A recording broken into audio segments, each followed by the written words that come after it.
पूरे देश में लोकसभा चुनाव संपन्न हो चुका है और नतीजे भी आ गए हैं। हमारे साथ इस वक्त बातचीत करने के लिए मौजूद हैं राष्ट्रीय लोकदल से जो सांसद चुने गए हैं बागपत लोकसभा सीट से। सबसे पहले सर आपको बहुत-बहुत बधाई, आपने ये चुनाव जीता और अच्छे मार्जिन से जीता। धन्यवाद। अ, बागपत जैसी सीट से आपने चुनाव जीता है जो चौधरी परिवार का गढ़ रहा है, जो कभी चौधरी चरण सिंह जी, चौधरी अजीत सिंह जी, उसके बाद अभी 2024 में आप चुने गए, कैसा लग रहा है आपको? स्वाभाविक अच्छा लग रहा है कि जो हमारे राजनीति के इष्ट हैं श्रद्धेय चौधरी चरण सिंह जी, मैं तो उन्हीं का शिष्य उनका भक्त हूँ। और उनकी विरासत की सीट है, उनकी कर्म भूमि है, वहां से मुझे चुनाव लड़ने का मौका मिला। चौधरी जैन जी ने मुझे मौका दिया है, अपनी विरासत की सीट पर मुझे मौका दिया है और मैं तो उन्हीं के आशीर्वाद से चुनाव लड़ा हूँ और उन्हीं की कृपा रही है कि जनता का इतना प्यार, इतना स्नेह मुझे मिला। सभी के प्यार मोहब्बत का ये नतीजा कि मैं सांसद चुना गया हूँ उनके वोट से, उनका आशीर्वाद से, उनके स्नेह से। तो अच्छा लग रहा मुझे। मैं तो सामान्य कार्यकर्ता था, सामान्य कार्यकर्ता को इतना बड़ा दायित्व, इतना बड़ा फैसला उसके बारे में हो जा, ये तो अपने आप में पूरे देश के लिए मिसाल भी है।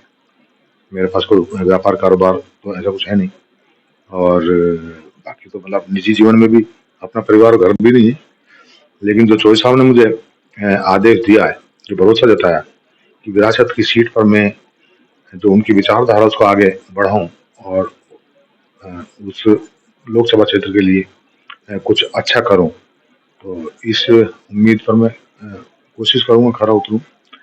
क्योंकि एक सामान्य कार्यकर्ता को इतनी बड़ी सीट से चुनाव लड़ाना और फैसला लेना, ये बड़ी बात है, बड़ा फैसला सोचा। जब आपका टिकट हुआ था तो उस समय जो है पूरे जो राष्ट्रीय लोकदल के कार्यकर्ता हैं उसमें जोश आ गया था, उत्साह आ गया था कि एक सामान्य कार्यकर्ता को मौका दिया गया है, चौधरी साहब ने मौका दिया है, वो भी अपनी विरासत की सीट पर।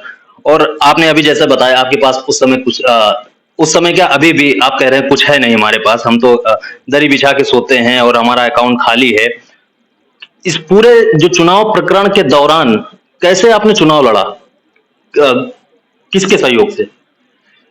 वो तो सब जनता का ही आशीर्वाद रहा और सहयोग का मुझे तो पता नहीं चला। जिस दिन मेरी घोषणा हुई और मैं जब चला क्षेत्र के लिए, पहले दिन मैं गया तो उस दिन मैंने कभी मैं बागपत जाऊंगा, छपरोली जाऊंगा, चौसा की प्रतिमा पे माल्यार्पण करूंगा और वहाँ बिजरोल गांव है जहाँ बाबा सामल की शहादत की वहाँ पर वो बनी हुई है, तो वहाँ पे मैं माल्यार्पण करूंगा, पुष्प अर्जित करूंगा, उसके बाद अपने चुनाव अभियान की शुरुआत करूंगा।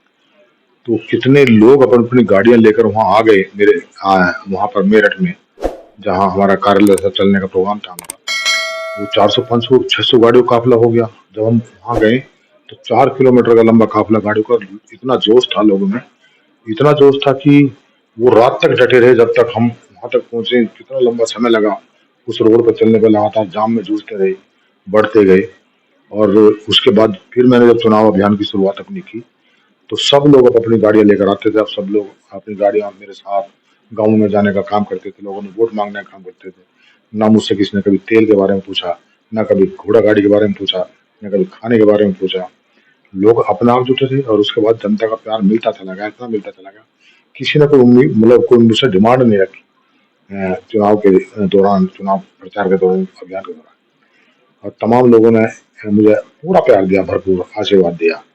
कहा कहा कहा यह भी जा रहा है कि जिस तरह से चौधरी चरण सिंह जी चुनाव लड़ते थे, वो चुनाव नहीं लड़ते थे, उनके लिए जनता चुनाव लड़ती थी। उसी की तर्ज पर आप इस बार ये चुनाव लड़े हैं। बिल्कुल स्वाभाविक। मैं तो देखा, मैं तो पहले ही कह चुका हूँ कि वो मेरे राजनीति के इष्ट हैं और मैंने जो भी जीवन में राजनीति का जो फैसला लिया, सामाजिक जीवन और राजनीतिक जीवन में आगे चलने का, वो श्रद्धेय स्वर्गीय चौधरी चरण सिंह जी, जब मैंने उनके व्यक्तित्व को पढ़ा, उनके चरणों में बैठकर मैंने उनको देखा, समझा और ये समझा कि उनकी जो विचारधारा, जो उनके विचार है, जो उनकी सोच है, वो गांव के लिए, गरीब के लिए, मजदूर के लिए, उनके उत्थान के लिए सदैव वो चिंतित रहना, उनके लिए काम करना। जब ये चीज मैंने महसूस की तो मुझे लगा कि इनकी विचारधारा ही देश में जो ग्रामीण भारत है उसके उत्थान में वही काम कर सकती है। और वही चीज मेरे दिमाग में, जहन में जो है चली आई और बस गई वो, और मैं उसी विचारधारा को लेकर आगे बढ़ने का मैंने संकल्प लिया। और मुझे लगा अब जब मैं चुनाव में मुझे उनकी विरासत की सीट पर, उनकी कर्म भूमि पर चौधरी जैन जी ने मुझे लड़ाने का फैसला लिया, तो जब मैं चुनाव लड़ने गया तो मुझे ऐसा लगा कि वो ऊपर से आकर जमीन पर मुझे आशीर्वाद देने के लिए नीचे आ गए। तमाम लोग अपना आप ही जोश में भर गए और मुझे आशीर्वाद देते चले गए और मेरा चुनाव की कमान पूरी उन्होंने संभाल ली। किसी की कोई बात नहीं सुन रहे थे। जाति, धर्म, मज़हब से ऊपर उठकर उन्होंने मुझे आशीर्वाद दिया, मुझे वोट दिया। मैं तो उनका ऋणी हूँ क्षेत्रीय जनता का। जितना प्यार, जितना इसने मुझे जैसे मेरे जैसे सामान्य कार्यकर्ता को देकर मुझे संसद में भेजा है और जिस उम्मीद के साथ भेजा, मेरी कोशिश ये रहेगी कि चौधरी साहब की जो सोच है, जयंत जी की, चौधरी जयंत जी की सोच और उनकी जो उम्मीद है और जो क्षेत्र की जो भावनाएं उनकी ठेस ना पहुंचे और मैं उनके सपनों को साकार करूं। श्रद्धेय चौधरी चरण सिंह जी विचारधारा को लेकर आगे बढ़ूं और जनता के बीच में जाऊं। जो जो जैसे भारत का सपना उन्होंने सोचा वैसे तो अब सरकार काम कर रही है। देश की सरकार उसको धरातल पर उतार भी रही है। नरेंद्र मोदी जी अच्छा उनका देश के प्रति जो विकास के बारे में जो उनका एजेंडा है, विकसित भारत वाला, तो वो उस पर काम कर रही है और यही चौधरी चरण सिंह जी चाहते थे। अब मुझे भी अवसर मिला है उस संसद में बैठने का जहां नरेंद्र मोदी जी जैसे देश के प्रधानमंत्री होंगे, जो चाहते हैं ग्रामीण भारत का उत्थान हो, आम आदमी की तकलीफें दूर हों। तो मुझे भी मौका मिलेगा, अपनी बात रखूंगा, अपना पक्ष रखूंगा और बागपत लोकसभा क्षेत्र के लिए बहुत कुछ हो।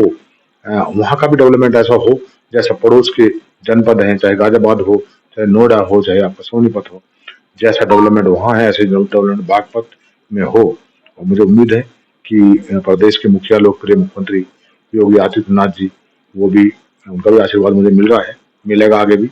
और नरेंद्र मोदी जी का भी आशीर्वाद मुझे मिलेगा, जयंत चौधरी जी का मार्गदर्शन मुझे मिलेगा। बागपत के लिए हम बहुत कुछ करने का प्लान बनाएंगे। आपने डेवलपमेंट की बात की तो मैं आपसे जानना चाहता हूं, अभी आप सांसद चुन लिए गए हैं, जीत चुके हैं चुनाव। क्या रोड मैप है आपका बागपत को लेके? बागपत में आपको क्या लगता है कि क्या काम होने चाहिए आपके हिसाब से? काम तो बहुत कुछ होना चाहिए। मैं तो छोटे मतलब मोटी मोटी बातें मेरे दिमाग में है, बहुत बारीकी में मैं अभी नहीं गया हूँ, क्योंकि मैंने पहले ये सोचा है कि बागपत के डेवलपमेंट के बारे में और बागपत की जो भी समस्याएं हैं उसके बारे में सबसे पहले जो बुद्धिजीवी वर्ग हैं उनके साथ बैठकर विचार विमर्श करना है, उनके विचार जानने हैं।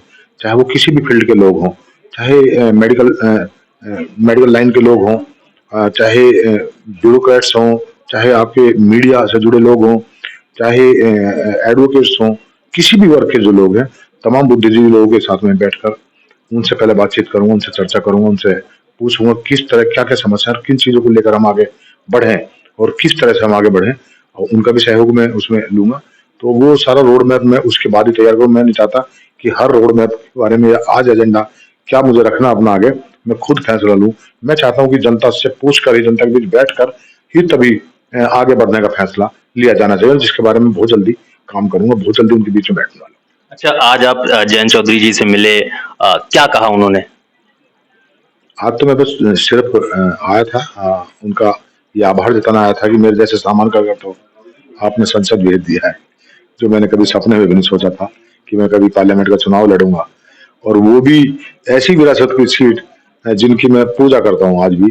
श्रद्धेय चौधरी चरण सिंह जी, चौधरी अजीत सिंह जी, उनकी कर्म भूमि, मैंने सपने में भी नहीं सोचा था कि उनकी विरासत की सीट पर या उनकी कर्म भूमि की सीट पर मैं चुनाव कभी लोकसभा का लड़ूंगा, और लोकसभा के चुनाव के बारे में नहीं सोचा था।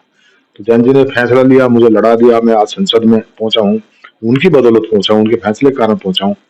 और मैं तो आज उनको धन्यवाद देने आया था और पूछना आया था कि मेरे लिए आगे क्या आपके दिशा निर्देश हैं, क्या निर्देश है, मुझे आगे क्या करना है। तो सिर्फ यही बात करना है, तो धन्यवाद देना है। आखिर में बागपत की जनता को आप हमारे माध्यम से कुछ कहना चाहेंगे?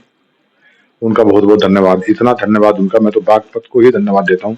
धन्यवाद बागपत कि मेरे जैसे सामान्य कार्यकर्ता को आपने वोट और आशीर्वाद देकर, वोट देकर संसद में भेजा और सेवा करने का मुझे अवसर दिया है। उनका मैं इस आशीर्वाद को, उनके इस रन को मैं कोशिश करूंगा कि अपने प्यार से, अपने व्यवहार से और अपने काम से उनके दिलों में जगह बना लूं। तो ये थे हमारे साथ डॉक्टर राजकुमार सांगवान, जिन्होंने आरएलडी के टिकट पर चुनाव लड़ा बागपत लोकसभा सीट से और करीब 2.25 लाख वोटों से इन्होंने चुनाव जीता है। जो चौधरी परिवार का गढ़ माना जाता है, उस सीट से इन्होंने चुनाव जीता है और प्रतिद्वंदी जो समाजवादी पार्टी के थे अमरपाल शर्मा, उनको चुनाव हराया है।